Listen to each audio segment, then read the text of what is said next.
کل عدالت کے حکم کے ساتھ ہم شیخ صاحب سے ملنے کے لیے گئے تھے، کیونکہ مقدمہ جو ہے وہ تھانہ اپارہ میں ہے، اور جب عدالتی حکم لے کے ہم تھانہ اپارہ پہنچے تو وہاں پر ہمیں یہ بتایا گیا کہ آپ انتظار کریں، تھوڑی دیر میں آپ کو ملوایا جائے گا۔ تو تقریباً 2-2.5 گھنٹے انتظار کے بعد انہوں نے ہمیں کہا کہ ہم آپ کی ملاقات نہیں کروا سکتے، جب کروانی ہوگی ہم آپ کو بتا دیں گے۔ اس کے بعد پھر جب میڈیا پہ ہم نے اسٹیٹمنٹ دی کہ ہم دوبارہ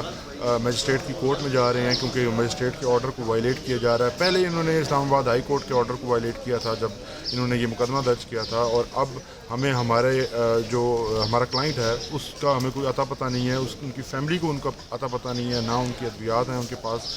تو اس کے بعد پھر یہ ہوا کہ انہوں نے ہمیں کانٹیکٹ کیا تھرو فون کہ آپ جو ہے وہ اپنے تھانہ سیکریٹریٹ میں پہنچے، آپ کی وہاں پہ ملاقات کرواتے ہیں۔ تو جب ہم تھانہ سیکریٹریٹ میں پہنچے تو وہاں کے انتظامات سے یہ واضح طور پہ معلوم ہوا کہ شیخ صاحب یہاں بھی موجود نہیں تھے، کسی اور جگہ پہ رکھا گیا ہے۔ تو جب شیخ صاحب کو ہم ملے، ملاقات ہوئی، ان کے حال خیریت دریافت کی ہم نے۔ شیخ صاحب نے اپنے بتایا کہ میں خان صاحب کے ساتھ کھڑا ہوں، اور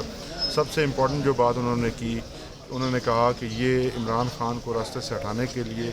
اور مجھے مجبور کر رہے ہیں کہ میں ان کے خلاف اسٹیٹمنٹ دوں، اور اس کے علاوہ یہ چاہتے ہیں کہ کسی بھی طرح یہ مجھے سندھ لے جا کر 5 لوگوں کے انہوں نے نام لیے، جو میں نے کل بھی بتایا، 5 لوگ آصف زرداری، نواز شریف، شہباز شریف، رانا ثناء اللہ اور بلاول بھٹو، یہ میرے قتل کی سازش کرنا چاہتے ہیں۔ اور اس کے علاوہ انہوں نے کہا کہ اگر یہ مجھے مار بھی دیں تو بھی میں مرنا مجھے قبول ہے، لیکن میں عمران خان کا ساتھ نہیں چھوڑوں گا۔